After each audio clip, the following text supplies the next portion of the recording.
The town of Blackthorn Hollow had always been a place of whispered secrets. Nestled between jagged cliffs and forests that seemed to breathe, its cobblestone streets curled like skeletal fingers around a decrepit orphanage known as St. Agatha's Home for Lost Children. The building had been abandoned for decades, its windows boarded, its halls choked with shadows. Locals claimed it was cursed, a rumor journalist Clara Voss intended to debunk. She'd returned to her hometown armed with a camera and a skeptic's resolve, determined to expose the truth behind the legends. But Clara carried her own ghosts. Her younger brother Eli had vanished near St. Agatha's 20 years ago. The police called it a tragedy. Her mother called it a punishment. The first night Clara ventured into the orphanage, the air turned gelid. Her flashlight flickered as she stepped over shattered dolls and moth-eaten textbooks. The walls were etched with symbols, crude, overlapping circles and inverted crosses, scratched by small hands. A child's voice hummed a lullaby from the floor above. "Hush, little devil, don't you cry." Clara froze. The tune was one her mother used to sing, a melody Eli had loved. She followed the sound to a rusted door marked basement, its lock snapped. Below, the stench of rot clung to her throat. The room was a chapel of horrors.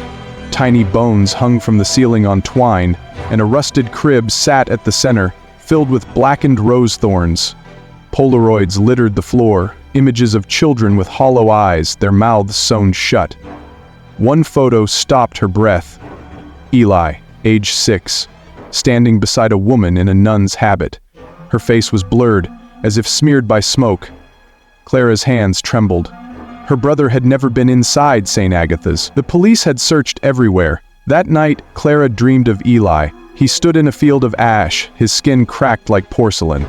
"They fed us to him," he whispered. "The good mother said we'd be angels, but he was hungry, Clara. He's always hungry." She woke to a cold hand on her wrist. The room was empty, but her arm bore 5 bruises, small and precise.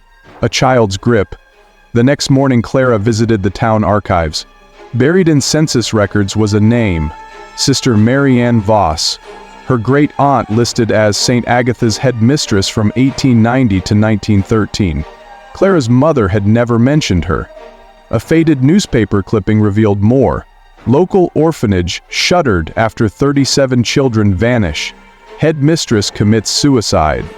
The article described a ritual, the cleansing, performed every decade to purify the town of sin. Children were chosen as vessels, their souls offered to an entity called the firstborn. Survivors' accounts described a shadow with too many teeth, a thing that spoke in the voices of the dead. Clara's investigation led her to the town's oldest resident, Mrs. Greer, who spat at the mention of St. Agatha's. "Your family's always meddled with that place," the woman hissed. "The Voss bloodline's cursed. Marianne made a pact, a life for a life. She gave him her firstborn to spare the town. But the devil don't stay bargained with. He takes and takes." Mrs. Greer's eyes glinted. "Your mama knew. Why do you think she drank herself to death after Eli disappeared?"